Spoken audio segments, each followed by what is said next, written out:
Thursday, February 8th, 2018. This is the Hermetic Hour. I'm your host, Poke Runyon, and tonight we present the legenda of the first degree of Crata Repoa Reformado, which we call the Fellowship of the Grau. Now, a legenda is a scenario of an esoteric degree. It describes the degree delivering most of the essential knowledge and symbolism, but it leaves out certain secrets, such as grips, secret words, ciphers, and operational procedures. Now, the Crata Repoa is the oldest system of magical degrees in the European tradition and is based on first-century Alexandrian Hermetic writings and rituals. It actually predates the Golden Dawn and the OTO by about 100 years, and it even predates the Illuminati by a few years. We will briefly outline the original 18th century system and explain some of our modern additions and inclusions. So, if you'd like to find out what really goes on in a magical initiation, stay with us and be illuminated. And like old Ed Sullivan used to say, we've got a really big show for you, because this is a lot of information, and it may take it may take us more than an hour to get through it. Now, we have back in the archives, we have shows on the Crata Repoa and on some of this, but this is the first time we've given you the legenda for the first degree of our reformed version of the Crata Repoa. So I think it's going to be necessary in order for the new people who haven't heard those old shows to understand a little bit about the Crata Repoa.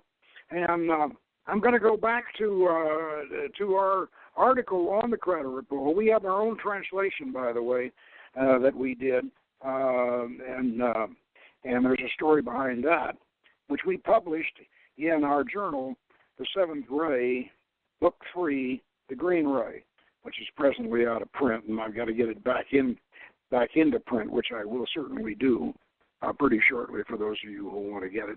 Now, our version of the Crata Repoa is we had it translated from Peter Trump's, that's Frater Phaedrus, transcription of the second German edition, Berlin, 1778, which was translated for us into English by Ilse Beck, and it is called the Crata Repoa, or Initiations into the Ancient Secret Society of the Egyptian Priests, published in Berlin, 1778, by Christian Ludwig Stahlbaum.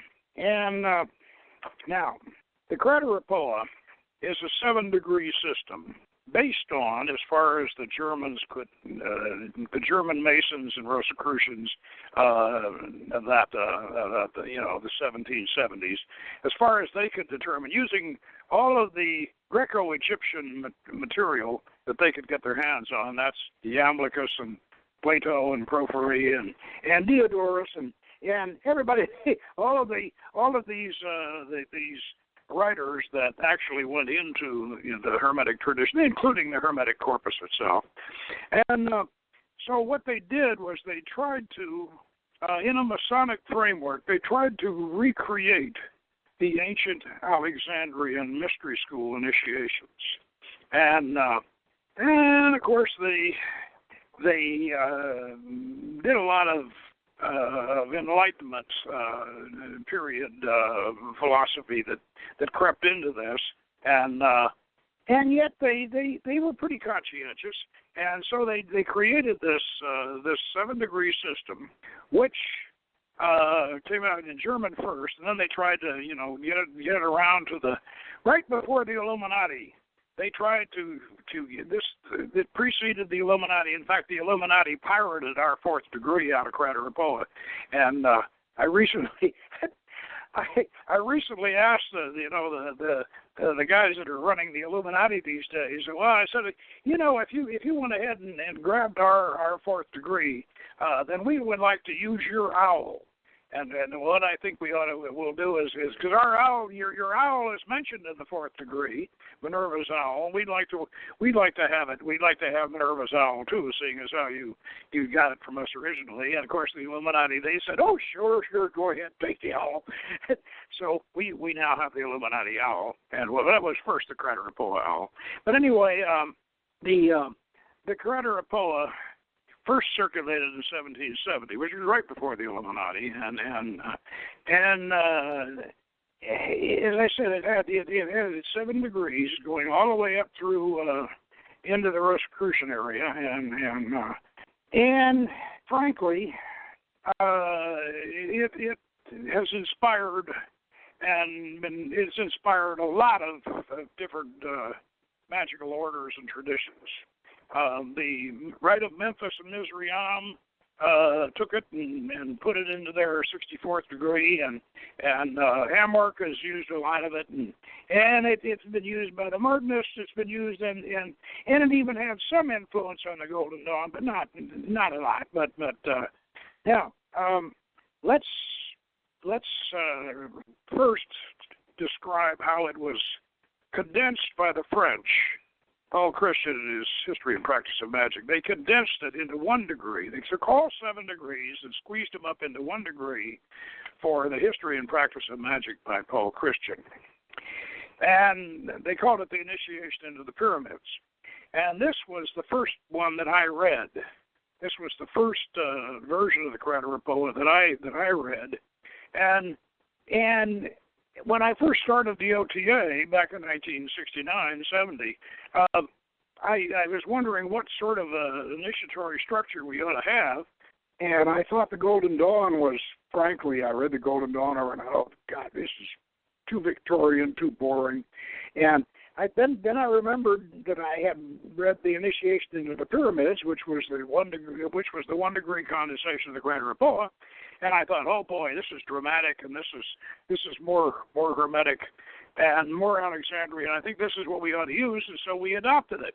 And we started off with this as our biggest and OTA initiation, our first and our largest, and this is then eventually when we realized that there was the whole Crata Repoa, which we very shortly on after we started the OT, we realized that Paul Christian's initiation of the pyramids was actually a 1 degree wrap up of the Crata Repoa. So we decided to spread the format the whole Crata Repoa, and we did. So we started off with Fellowship of the Grau as Pastafores, and began to stretch out the whole system, which has worked out over the years.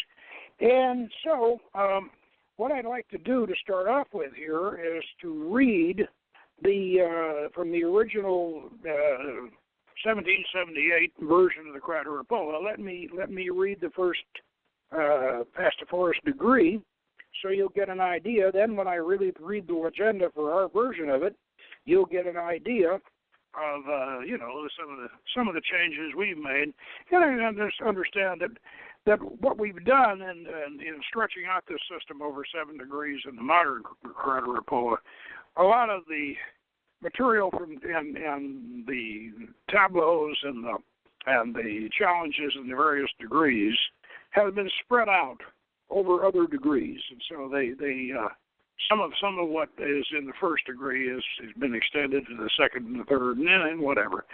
So, but anyway, this is how it started. When someone desired to enter the Society of Crata Repoa, he first had to be especially recommended by another initiate, and this was ordinarily done by and approved by the king himself. Through a written document to the priest, that the priest would at first deny admittance to Heliopolis, send the aspirant or apprentice to the teachers in Memphis, and from Memphis he was sent to Thebes, and then finally he was circumcised, and directly following this, certain foods were forbidden, and he was not allowed to drink wine until at a higher stage he received permission from time to time. At length, he had to spend many months like a prisoner in a subterranean cave, left to his own thoughts. And he was allowed to write down his thoughts, which were carefully scrutinized to get to know his mind, the intellect of the new member.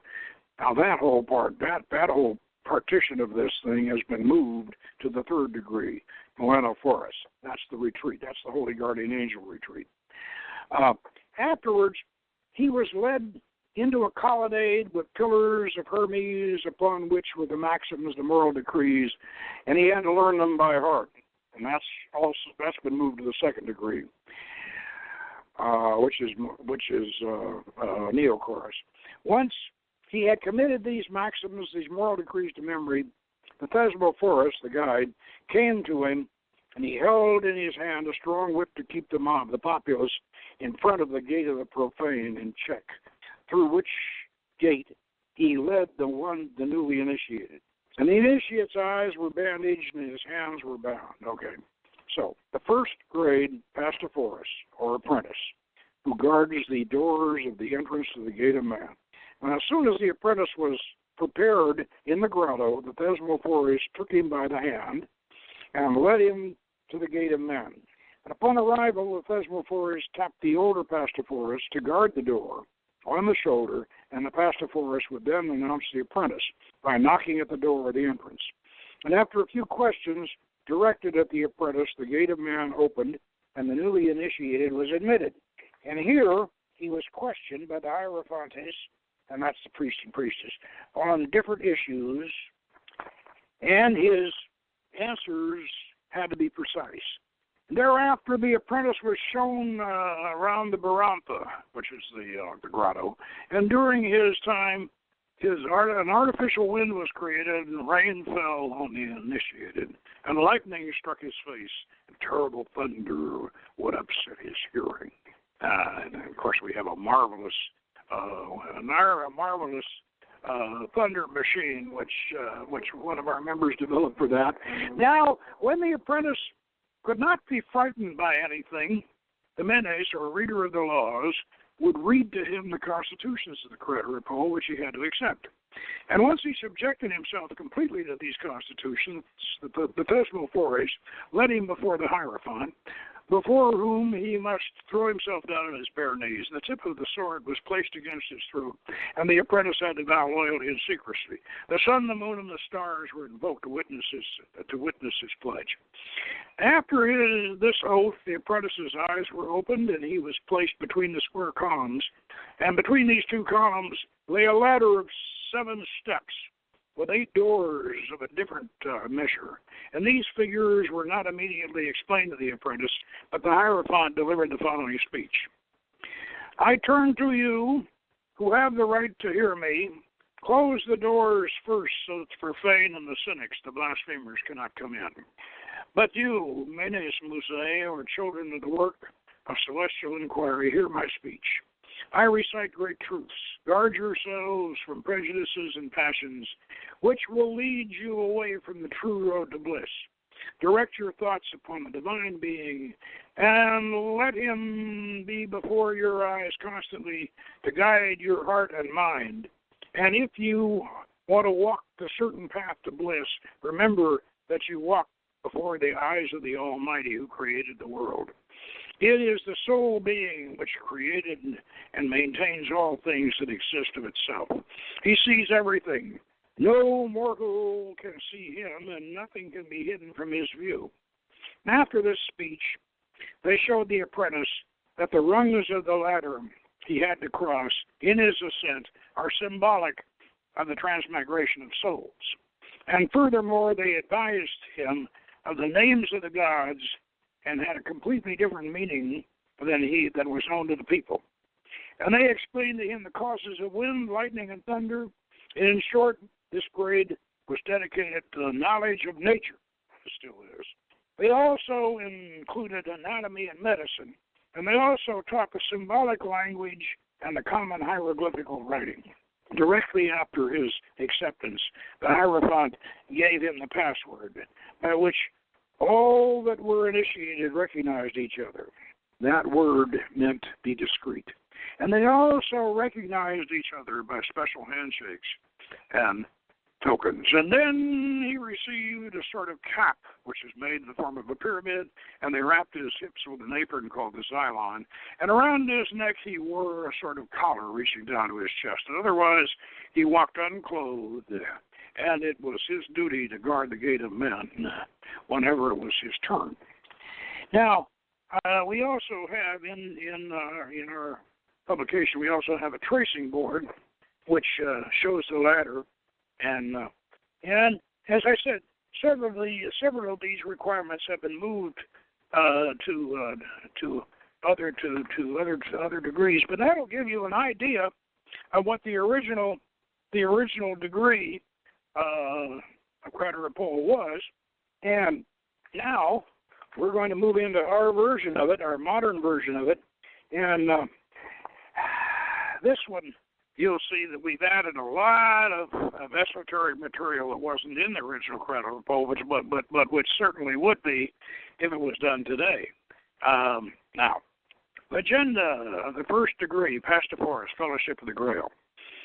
Worthy candidates for initiation are seated on a bench facing the Gate of Men, which is the gap between the menherers of the moon, the realm of the fixed stars, Luna and Crater.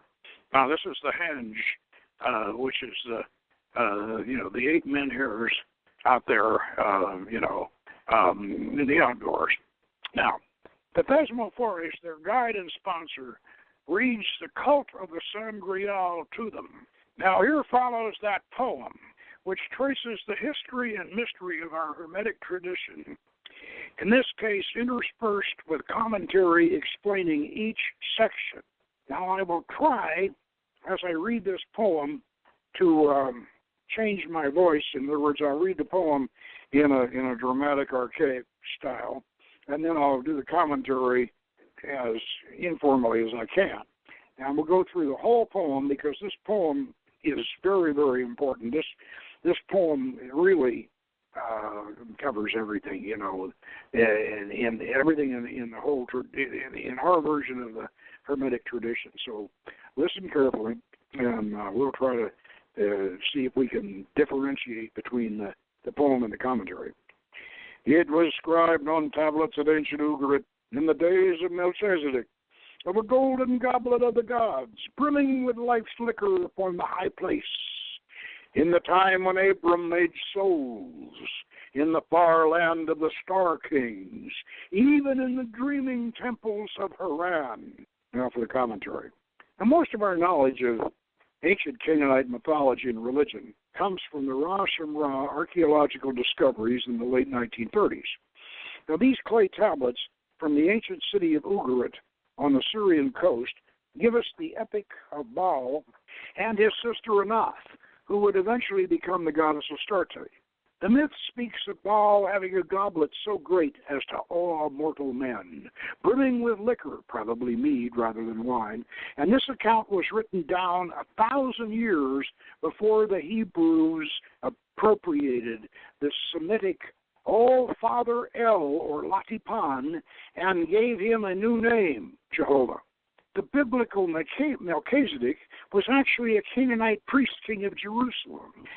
And in those days, and he was a priest of the Most High God, Father El, was always called the Compassionate, in marked contrast to the appellations of jealous and vengeful, so often applied to Yahweh or Jehovah. El did not meddle in the affairs of humankind, except to have sex with occasional human females, like Zeus did, and he was not a punisher. This aloof and benign deity was much closer to that impersonal Neoplatonic God force conceived by the later Hermetic Kabbalistic philosophers. Now, in those days, Abram, the mystical founder of both the Jewish and the Muslim religions, had set out from his native city of Ur and trekked northward to the mysterious city of the moon god, Haran, of the pagan planet-worshipping Sabaeans, where it is written in the Bible that he made souls, perhaps the earliest reference to the magic of golem making. Now let us return to the poem. To Chem did he journey, and thence to Canaan, where the Tzaddik, who was high priest of El, creator of all created in the womb of Asherat. Even he who was king in Salem did give old Abram to drink of the dew of heaven and eat of the cakes of light, his dispensation, and how soon his sons forgot their gift from the Mount of Armageddon. Now to the commentary. Well, this verse reprises and amplifies the first. Abram went south from Haran, which lies between the headwaters of the Tigris and the Euphrates rivers, and into Egypt. And he retraced his steps northward into Canaan, where he met Melchizedek, the Zadok or adept, who was high priest of El at Jerusalem. Now, Jewish tradition holds that Melchizedek was Noah's son Shem, from whom all the Semitic peoples had descended. The communion Melchizedek gave to Abram was recorded as bread and wine in the Bible, but we hold that it was the life sacrament of the honey mead. Armageddon refers to the sacred Canaanite mountain of Megiddo, not to the last battle. Now back to the poem. And yet King David sang of the mystery of wand and cup. And Hiram, priest king of pagan Tyre, did he not rejoice in the building of the temple of Solomon, in the lusty embrace of the cherubim, sun god symbol of mighty emanations, begetting prince and princess upon the mother of the sea, lords of fire and water, air and earth, the very tetragrammaton? And now the commentary. The 23rd Psalm refers to the Grau Hallows in the Book of Kings. Hiram, priest king of Phoenician Tyre, said, "Praise the Lord," when Solomon asked for his help in building the great temple at Jerusalem. The Lord in this case was El, and there is sound reason to believe that Solomon built the temple for El and all of his Baals, for Elohim, perhaps including Yahweh. And reference here to see the Baal and Astarte mythos in the Book of Solomon's Magic. Now, the cherubim on the ark are traditionally male and female, and there is an inner tradition that recounts that they were locked in sexual embrace. And the most ancient formula would have been El and Mother Asherat begetting Baal and Anath, Astarte, father, mother, son, daughter, fire, water, air, and earth, Shah, Ma, Ata, or Amashao in the 24-letter form, the original tetragrammaton. Was not Solomon, now on to the poem, was not Solomon called a wise and even a wizard king, who did confine the 72 rebellious spirits in the vessel of brass, metal of the sphere mercurial, with mastery of brazen shield and sword of iron? Did he not call them to appear in the triangle of his art, led by the first of their number, Lord Cloudrider? Whereafter Solomon did build a temple to his consort, the fair Astarte. Now the commentary. Arabian and Talmudic legends hold that Solomon was a master magician and the founder of the art science of ritual magic. The idea of 72 celestial gods of the decans of the zodiac was ancient Egyptian and predated the time of Solomon, which is about 800 BC. During the Dark Ages, 600 AD, were said to be the fallen angels whom Solomon had sealed up in a vessel of brass, a metal attributed to the planet Mercury, which could be polished to form a reflective surface, and which was also a philosophical analog for the human brain case, the skull. They were evoked into a triangle, which was a Pythagorean geometric demon trap. And I also suggest that you see the Book of Solomon's Magic, Chapter 3. And the first spirit of the medieval lesser key of Solomon's Galatia is Baal, who is obviously the Canaanite god Baal. And it is a matter of record that Solomon built a temple to Baal's consort, the goddess Astarte. And now we return to the poem. Her prince, the very dying god born from the myrrh tree, whose funerary resin invokes the planet of resurrection, from sacred Aphaka high in the Lebanon, his yearly blood reddens the river Adonis, and stains the Marinturnum even to this day, when from summer solstice to autumn equinox he lies entombed in the back of beyond, awaiting the nectar of life, sparkling in her chalice, spiraling down through the 7 gates of 7 worlds, born by the dancing maiden, eternal princess of the Grail. An ancient Egyptian myth recounts that Astarte helped the mourning Isis to discover the body of her slain brother Osiris, imprisoned in a myrrh tree in Lebanon. The sacred resin of the myrrh tree was used in embalming and as a funeral incense ever since. It is Kabbalistically attributed to the planet Saturn, whose glyph is the Tau Cross of Resurrection.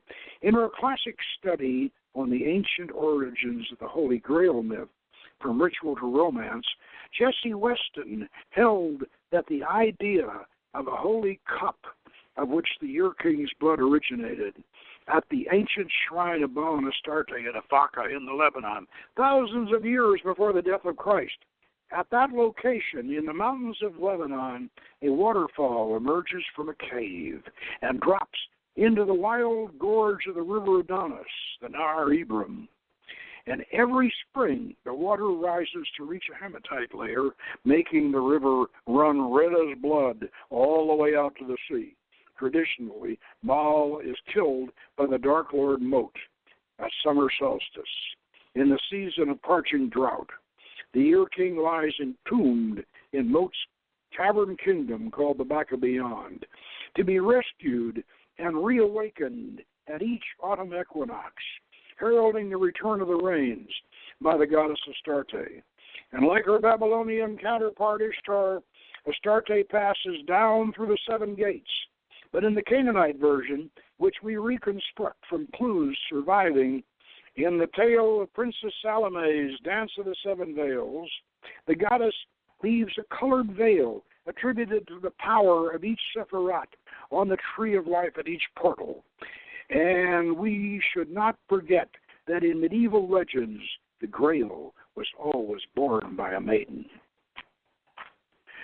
Back to the poem, not a cup of wine, blood of death, in mournful memory of a pale lord returning not till earth herself lies doomed under the wormwood star, but a cup of mead, sun-born honeydew of heaven, the very Zra Macroprosopis, for a green and horned prince of thunder and his winsome vernal bride.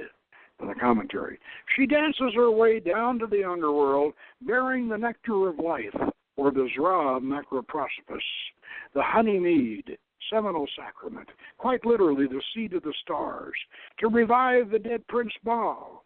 This pagan life-renewing conception is more in harmony with the idea of reincarnation than the depressing Christian notion of one brief lifetime not rewarded or punished until some distant doomsday.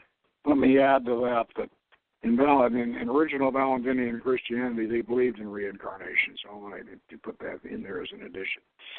These same Tyrian mysteries traveled thence to Egypt to the Ptolemies, even to learned Alexandria, where thrice greatest Hermes did declare in his Pomander that he had caused to descend earthward a great chalice, a prize for the souls, thirsting after wisdom, the only gnosis of immortality. And the commentary. Our Hermetic magical religion was classical paganism's last desperate effort to save its deepest and most profound secrets from the destructive rampage of Christian fanaticism that swept the Mediterranean world in the 4th and 5th centuries. The great university and library of Alexandria in Egypt was the birthplace of our Hermetic tradition. The Crata Repoa initiatory system that we use in the Order of the Temple of Astarte is an amalgam of Alexandrian Hermetic rites and teachings from this era. According to Hermes Trismegistus, the crater, or Hermetic Grail, was sent down to earth and stationed in the midst, as it were, as a prize for the souls. In other words, look within yourself. The crater is also an ancient symbol of rebirth, written in the stars, Plato's cauldron of becoming. Souls returning to earth must drink from it before completing their spiral course to the sign of their nativity. The quest of the earthly Grail is forever linked to an understanding of the celestial Grail. Back to the poem. Is it not true that theurgic masters from far around, heirs of those ancients who passed the Gollum secret to venerable Father Abram, those who yet worship the seven wanderers of the starry vault, Sabaean wizard lords of zodiac and magic, who were the sages to the caliphs of Islam, did honor Hermes Trismegistus as prophet and preserve his teachings with their own arcanum at the courts of Moorish Spain in the years of the Holy Kabbalah, by the word of she who blackens. The commentary. This passage refers to a fascinating series of connections and reconnections in our Western magical tradition. In the 7th century, the mysterious cult of moon and planet worshippers, who had lived for thousands of years in the city of Haran, were confronted by the leader of an Islamic army.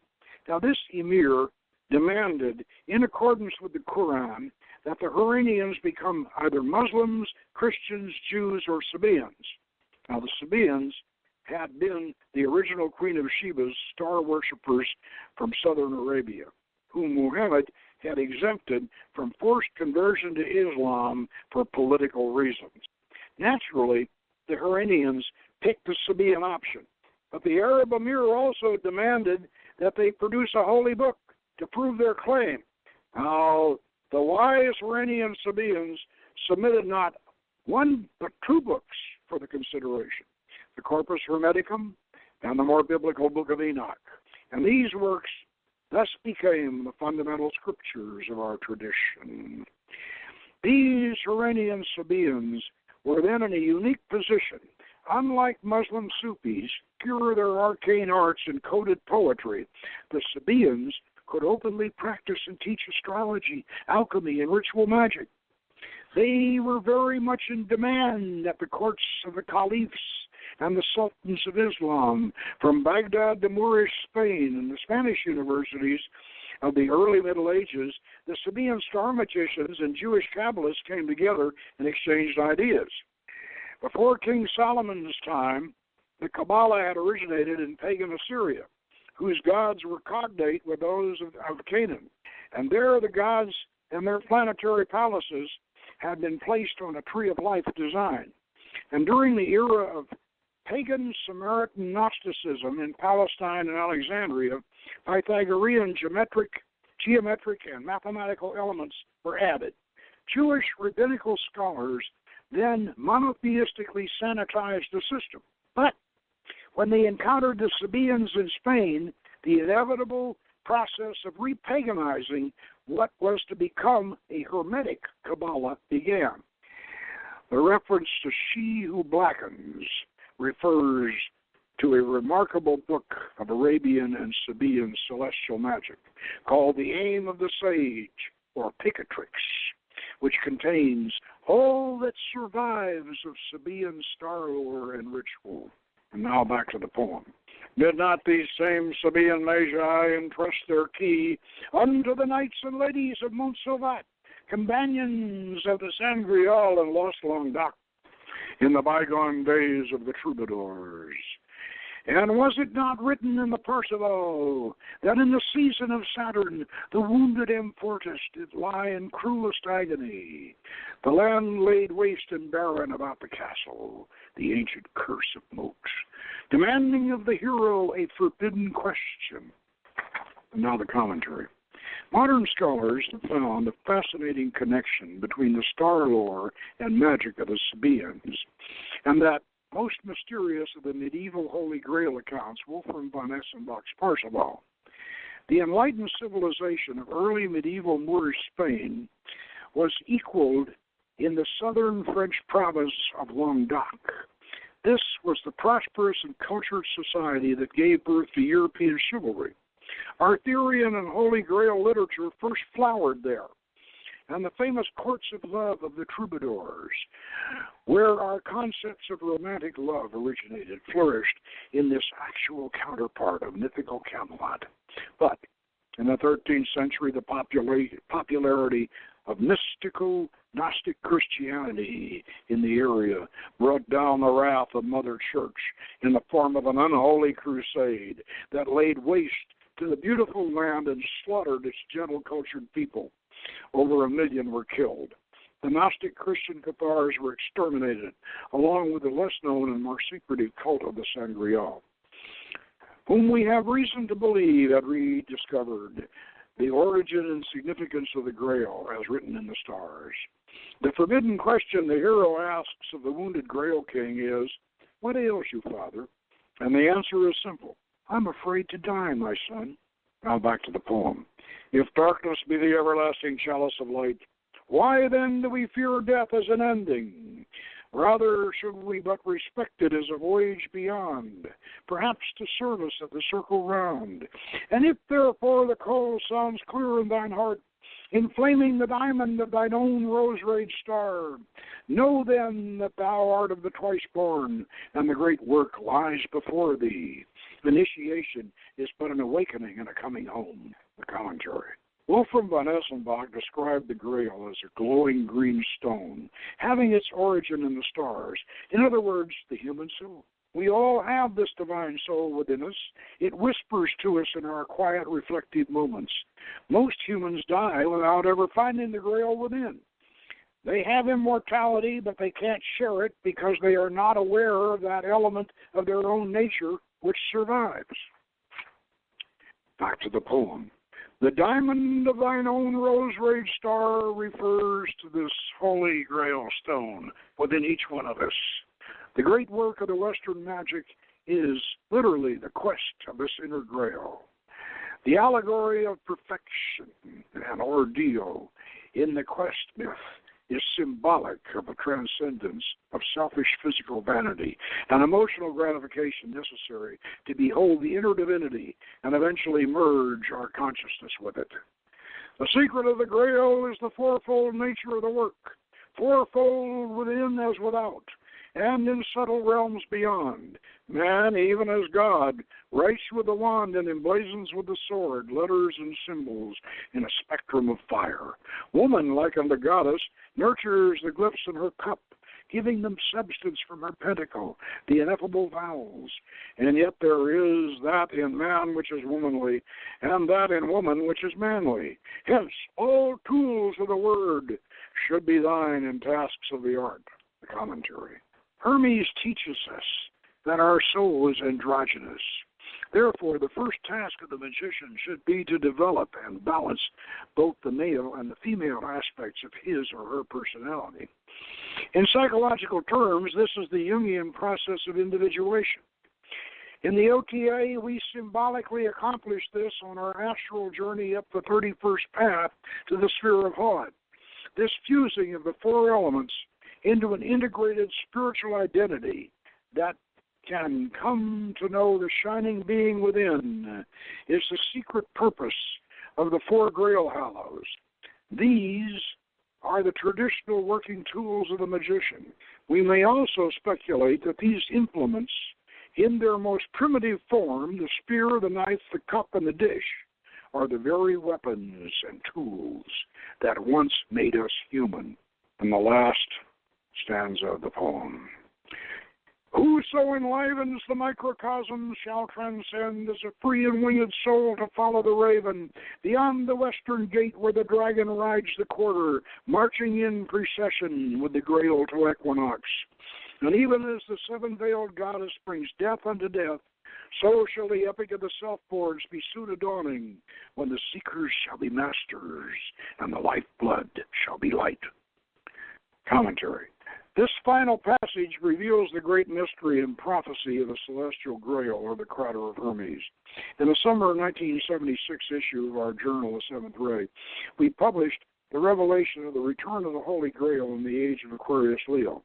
We can briefly summarize this phenomenon by pointing out that as we enter the new astrological age, Aquarius Leo, at the turn of the millennium, The autumn equinox meridian in the heavens will process to bisect the constellation Crater, while on the other side of the celestial sphere, the vernal equinox line will bisect the stream pouring from the chug of the water bearer. Thus, by the doctrine of astrological polarities and opposites, the Grail is symbolically filled. Following the raven refers to the constellation Corvus the Raven, the bird of death, who rides behind the Crater on the back of the giant sea dragon Hydra, or Lotan in our Canaanite tradition. And the seven-veiled goddess who brings death unto death refers to Astarte's annual victory over Moat. The French magus Elvis Levy once remarked that death is man's way of conquering immortality. The American author H.P. Lovecraft wrote that, with strange eons even death may die. And the mystic Terence McKenna suggested that we are approaching the end of history. Our revelation confirms all this, while declaring that the coming dawn of a glorious new aeon, when the gods will again walk the earth, and yet remember with compassion that they were once more human than divine. Now, after the reading of the poem, the commentary, of course, the priest and the priestess circle the henge and enter through the gate of men. The priest and priestess open the henge in due form, and the priest or the deacon performs the invoking pentagram rite. The Thesmophores bids the candidates to rise and knocks 3 times with his staff. The priest inquires the cause of the alarm. The Thesmophores declares that he brings worthy candidates who would join the fellowship. The priestess asks, "What do they seek in our company?" The Thesmophores replies, "Love which knows no bounds." The priest asks the candidates, "If it knows no bounds, why do you seek it here?" The candidates recite their answer in unison, and the priestess bids them enter, showing them the entrance sign symbolizing the parting of the veil. Candidates enter, gather at the altar in the center of the henge. On the altar is the universal planetary design called the Enneosphere, which depicts the Earth, the 7 planets of the ancients, and the realm of the fixed stars, in a series of interlocking circles. The priestess explains the symbol and its relation to the henge, concluding that the henge is the oldest temple, uniting the stars, the planets, the points of the compass, and the seasons of the year in one design. The priest requires of them a verbal pledge to follow the path of love, light, and wisdom before they may proceed. Following this affirmation, the priest and priestess personally involve each candidate in the alchemical mystery of the degree. Starting the sequence in the south, where the priest lights a fire in the brazier and explains that before the aspirant can begin his return journey up the ladder of ascension, the tree of life, he must master the sphere of the elements, Malkuth, this being the work of the first degree.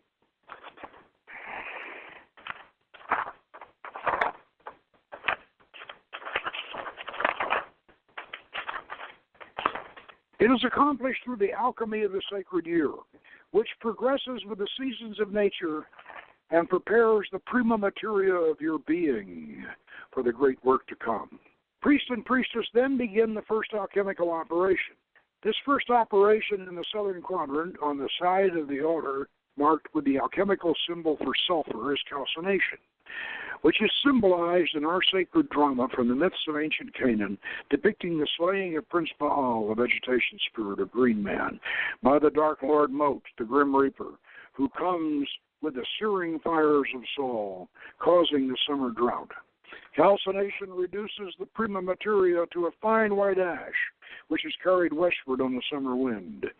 And on the western side of the altar, which is marked by the alchemical symbol of Mercury, the priestess then explains that the purified essence of being is revived in the crucible of creation by the alchemical process of solution, which we symbolize in our sacred drama, depicting Astarte's descent down through the 7 gates of heaven, Ishtar's descent and Salome's dance of the 7 veils, bringing the water of life to resurrect the dead Prince Baal.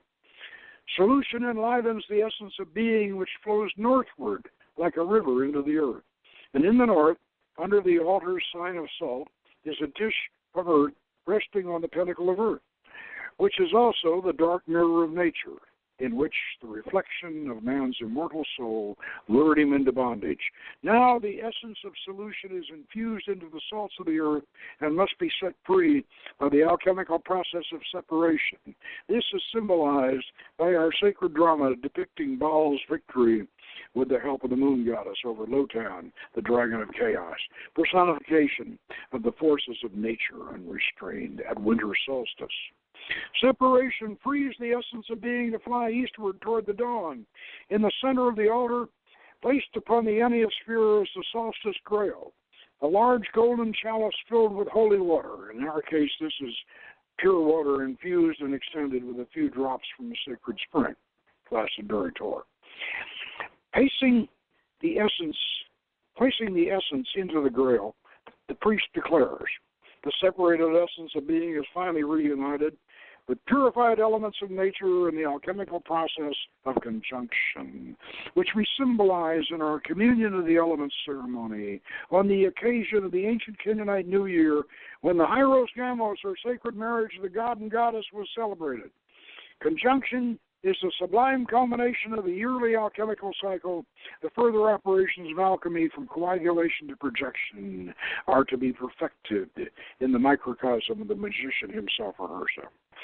Now hearken unto the words of thrice greatest Hermes. The priestess, or the Odos, reads from the Corpus Hermeticum, Book 4, verses 1 through 4, which see. The meaning of which is this: the Creator made the whole cosmos with His word. He gave all men the gift of speech, but not all men received the spiritual wisdom, the noms.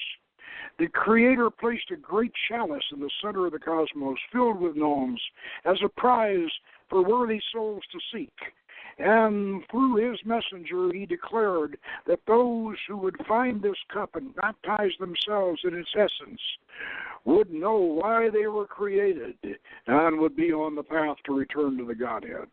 After this reading, the priest baptizes the female candidates, while the priestess does so for the male candidates with water from the crater, declaring them by their magical names to be pastophori of the Grail Fellowship. They are then given their instructions. The sign, the grip, the word are communicated. All join hands, and the Archangel Raphael is invoked in Tippereth as we bring the light down the middle pillar, and all are blessed. A banishing pentagram ritual is performed. The hinge is closed in due form. Now that concludes the initiation. I'm going to read the notes, the footnotes following this, because I think there's important information in them. And first note, the master Frederick Adams built the original wood hinge from railroad ties, and after the first Farfarian film, we used it for some 20 years before it finally rotted away. We replaced it with a lighter version, which could be dismantled and transported for erection at campgrounds, etc. But these configurations can be seen in the Farfarian and the CHSOTA videos. For newly formed groups, I suggest a much easier and more portable expedient. Paint your planetary symbols on natural rocks and set them out in a proper pattern. Then this configuration can even be used indoors if necessary. Your rocks can be as small as you like, and you'll have fun collecting them. Second note, the Enneasphere, 9 interlocking circles, is found in a rose-cross design from the French version of Crata Repoa, attributed to Cagliostro. See Paul Christian's History and Practice of Magic. Third note, the Ladder of Ascension from the Mithriatic tradition is actually a version of the Tree of Life. Modern occultists have lost sight of the ascent-descent principle so essential to Gnostic, Mithriatic, and Hermetic philosophy. The chakras must go in this order if a meaningful ascension is to be achieved. Now see the Crata Repoa tracing board design in the 7th Ray Book 3, the Green Ray. And also see our middle pillar in our reconstituted middle pillar in Hermetic Yoga and our Hermetic Yoga Volume 1. Now the British, the French, and now even the Russians may argue over who has the earliest Holy Grail legend, but the oldest record is Canaanite, Baal's cup to all mortal man, from the Ugarit Rosh and Ra tablets. Now, for an excellent interpretation, Read Jesse Weston's From Ritual to Romance. Next oldest is Hermes' crater from the Corpus Hermeticum, and its celestial counterpart, the constellation crater in the heavens. And in line with this, see Macrobius' commentary on the Dream of Scipio. And there is also a Hermetic connection to Wolfram von Essenbach's Parzival, if one needs to look for the earliest medieval version. And Otto Rahn did several books on that, and which were copied by Kahane and Kahane in the Hermetic tradition of the Grau. Now, these first four stages of the alchemical process that we use, going around the hinge, follow Sir George Ripley's The 12 Gates, 1649, and for that, see In Pursuit of Gold by Lepidus. And for this reading of the Hermetic corpus, we use Dr. Everhard's 1650 translation of the Divine Commander from the Arabic, because it is the oldest version of the Corpus Hermeticum in English. However, for the best and most meaningful recension, I recommend The Way of Hermes, translated by Solomon van Ooyen and Wharton in 1999. Commentary on the initiation ceremony. The first degree is attributed to the sphere of Malkuth on the Tree of Life, the realm of the elements, air, fire, water, and earth. The priest instructs the candidates that mastering and balancing these elements in themselves is the work of this degree. This is why the degree is structured around the seasonal cycle of nature, the personal alchemical process that relate to seasonal progression, and the gods and goddesses that personify these forces. You notice that that's also in the original first degree of Crata Repoa. You should know that along with the Phoenician alphabet giving rise to the later Greek alphabet, ancient Canaanite mythology was also a major influence on classical Greek mythology. Baal, Melkart became Heracles, Astarte became Aphrodite, and Kusor became Hephaestus, Vulcan, and the biblical Tubal-Cain. Canaanite Phoenician mythology itself was influenced by earlier Egyptian, Minoan, and even Atlantean mythic themes and archetypes. It is cognate with Sumerian and later Assyrian mythology. It is the ancient secret religion behind Old Temple Judaism and the Kabbalah.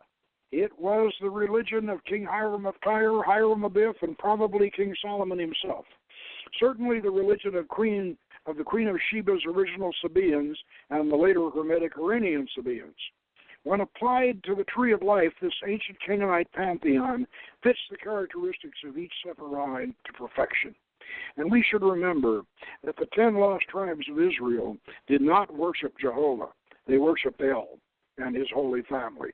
And therefore, if we are to re-empower the ancient magic of Solomon and recharge the Kabbalah with the original supernatural fire, we must return to the source. Not only do the gods of Canaan belong on the Tree of Life, the seasons of Canaan follow the four primal operations of alchemy.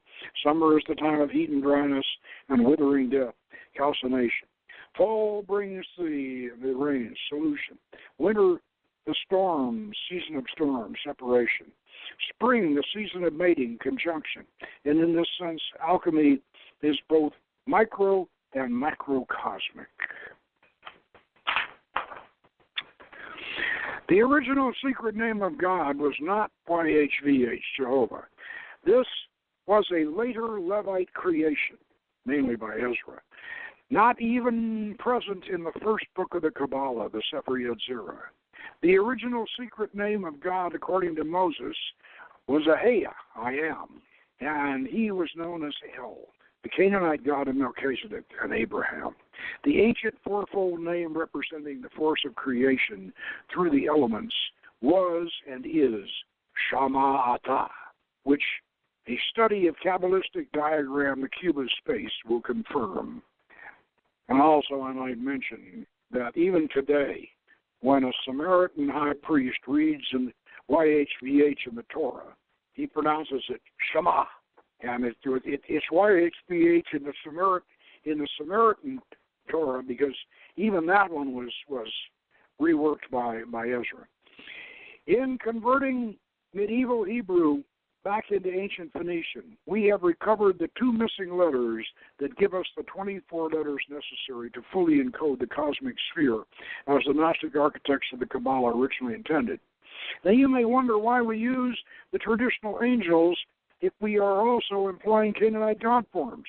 In order to understand this, you need to get beyond the restrictive dualistic conditioning of monotheistic priests, rabbis, ministers, and imams. Angels are direct representatives of the highest power, even higher than El, whereas pagan gods and goddesses and elementals are personifications of natural forces, urges, and attitudes. And therefore, we use the 4 traditional archangels, Raphael, Michael, Gabriel, and Oriel, to guard the compass quarters, protect us from excesses and caprices of the elements within us, and empower us with the strength and wisdom related to the particular elemental kingdom each archangel controls. Practitioners of voodoo have no problem operating their pantheon of pagan gods and their Roman Catholic saints and angels together in harmony, and neither should you. This is why their magic is so effective, while our modern, all good angelic or all evil demonic systems are so lacking in potency. Remember that ceremonial magicians have always used such diverse combinations of light and darkness, good and evil, and transcendental versus elemental forces for dynamic balance in the practice of their magical art. Satanic magic is more dangerous to the magician than anyone else. Exclusively angelic magic denies the dark side, which is always present in every psychic endeavor and will operate in secret if continually ignored. The great magicians of the Renaissance never made pacts with demons. They got the demons to do their bidding by invoking and assuming the power of God. Hence our motto, Nostre te ipsum, tu es Deus. Know yourself, you are God. King Solomon mastered the demons or the jinn by the power of his God, El. And so we employ the original gods and goddesses from Solomon's time, who were later declared to be demons or jinn. In our systems of Solomonic magic, the Canaanite goddess of love, Astarte, became the demon Astaroth, and her consort, Prince Baal, became Baal, and both spirits of the medieval Galatia of the Lemegeton. The employment of these Canaanite god forms in invocation, psychic-centered chakra yoga and magic is similar to the Tibetan tantric rise, the use of Malakalas, Dakinis, and the goddess Tara, and their apparently pagan deities in the practice of ceremonial magic. And that concludes our presentation. And I hope I've given you an idea of the significance of this first initiation of Crata Repoa, and an idea of the significance. Well, now let me say this: if you want to print out the script for tonight's show, if you want to print it out, then all you need to do is join our associate member program, and because this is the first lesson. What I just gave you is the first lesson of our, and there's an examination on it. But in order to access this, you're going to have to join our program. Go to our website, www.chsota.org, and follow the instructions. Write us a letter. Tell us about yourself, and if you're acceptable. And you should be, because if you're of good report and what have you, and sincerely interested in what we're doing, then we'll send you an application, and you fill it out, back $35, which is the yearly dues, and we'll send you a very nice membership kit, which will include an updated version of Solomon's Magic, and the video, The Magic of Solomon, and the video, Rites of Magic, and we'll get you started, and also some coupons so that you can buy all of our materials for 20% off. Where otherwise, they're available online and where. But this will save you 20% on all our books, and so we encourage you to, if you're interested, and then of course you can access on the website. We have this, everything you heard tonight is available, and you can download it, and we will be more than happy to to grade your examination and move you through our program. And we intend, by the way, during the rest of this year, we intend to deliver the legendas for all the degrees, because even though we can't initiate, we really cannot initiate you on the internet or on video or anything like that. We're not going to do that, or claim that we can initiate you on the astral like some people do. We're not going to do that. But what we can do is, if you go through all these legendas and these degrees and all of our classes, you get a letter of entitlement for each degree, which allows you to go on to the next one. And so you can collect these letters of entitlement, and then finally, when you can make it to a temple, and we have temples all around the country that you can go to, take the bus or fly or whatever, and if you have a letter of entitlement and all that, you can actually get an initiation. So it's a very good program. I think those of you who are familiar with the esoteric tradition, after what you've heard tonight, you probably realize that. So, go ahead, go to our website and check us out and see whether you want to join us. Now, next week it's Valentine's Day, and we're going to be off that's a big holiday for us because we're Valentinian. We're Valentinian Christian Rosicrucians, and so we'll be off next week, but we'll do a rerun next week, and then following that, we're going to revisit the origins of the Crata Repoa, and we're going to have a show on Cagliostro.